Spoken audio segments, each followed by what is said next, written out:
வணக்கம், நான் உங்கள் Aadhira. Welcome to Aadhira audio books. ராதையை கண்டு கொண்ட கண்ணன் சீசன் 3 சாப்டர் 5ல் என்ன நடந்ததுன்னு பார்க்கலாமா? மேகாஷி ஃபோர்ட் மேகாலயாவின் தலைநகரமான ஷில்லாங்கில் அமைந்திருந்தது. சுமார் 100 ஆண்டுகளுக்கு முன் அந்த காலத்து மன்னர்கள் இந்த அரண்மனையில் இருந்துதான் நாட்டு நடப்புகளை ஆலோசிப்பார்கள். இன்று அந்த மாநிலத்தின் முதலமைச்சர் இருக்கும் தலைமைச் செயலகமாக செயல்பட்டு கொண்டு இருக்கிறது. முன்பை விட பாதுகாப்பு செயலகத்தில் அதிகமாக இருந்தது. புதிய முதலமைச்சர் இன்னும் 2 நாட்களில் பதவியேற்கப் போகிறார். அதற்காகத்தான் பாதுகாப்பு பலமாக இருக்கிறது. அங்கொருவர் இங்கொருவராக அதற்கான ஏற்பாடுகளில் முழு வீச்சுடன் ஈடுபட்டிருந்தார்கள். ஒருவன் வேகமாக முதலமைச்சர் அறைக்குள் பிரவேசித்து, "எக்ஸ்கியூஸ் மீ சார்" என்றான். அங்கு அதிகார தோரணையுடன் அமர்ந்திருந்த முதலமைச்சர் இடது கையை உயர்த்தி, "காத்திரு" என்பது போல் வந்தவனை நிறுத்தினார். கையில் ஏதோ ஃபைலை படித்து கொண்டிருந்தவர் அந்த ஃபைலில் கையெழுத்து போட்டு அரசு முத்திரையை பதித்து அருகில் நின்றிருந்த உதவியாளரிடம் ஒப்படைத்துவிட்டு அவளை வெளியேற்றினார். அறையில் யாரும் இல்லாததை உறுதிப்படுத்தி கொண்டு எதிரில் நின்றிருந்தவனை நிமிர்ந்து பார்த்தார். அவர் பார்வையே சொல் என்பது போல் இருந்தது. "CM sir, Radhisha madam reached safely. Madam கூட ஸ்ருதி வீட்டில் இருக்கா. ஷீ வில் டேக் கேர்" என்றான் எதிரில் நின்றிருந்தவன். "ஈஸ்வர், உன்கிட்ட இந்த வேலையை நான் ஏன் கொடுத்துருக்கேன்னு உனக்கு தெரியுமா?" என கேட்டார் சிஎம். "எஸ் சார்" என பவ்யமாக கூறினான் ஈஸ்வரன். "குட்.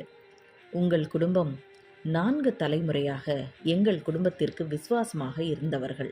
உன் வேலையை நீ சிறப்பாக இந்த ஆஃபீஸில் செய்து கொண்டிருப்பதையும் நான் பார்த்திருக்கிறேன். அதனால்தான் இந்த பொறுப்பை உன்னிடம் ஒப்படைத்தேன்" என்றார் சிஎம். "தெரியும் சார், உங்கள் நம்பிக்கையை நான் காப்பாற்றுவேன்" என்றான் ஈஸ்வரன். என்றார் சிஎம்.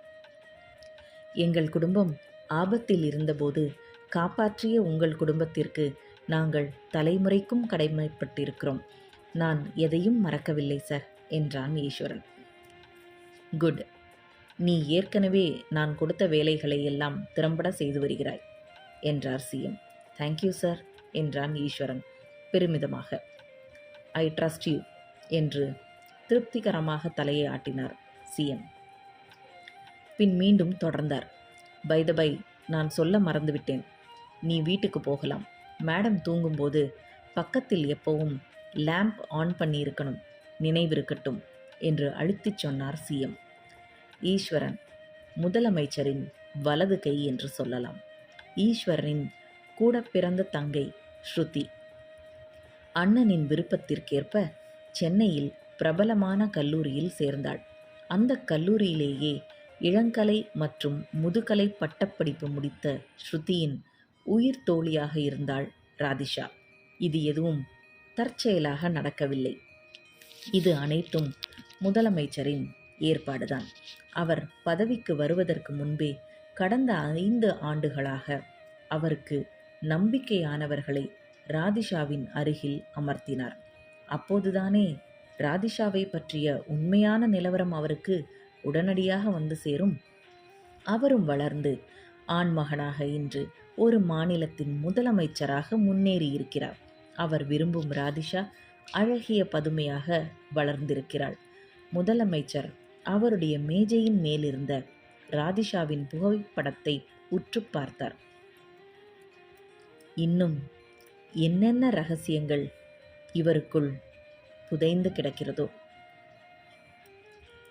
என்ன வியூவர்ஸ், இந்த சிஎம் யாராக இருக்கும்னு உங்களுக்கு தோணுது? உங்களோட கெஸ்ஸிங்ஸை எனக்கு கமெண்ட் பண்ணுங்கள். இந்த ஸ்டோரியில் அடுத்து என்ன நடந்ததுன்னு நெக்ஸ்ட் எபிசோடில் பார்க்கலாம். Bye viewers.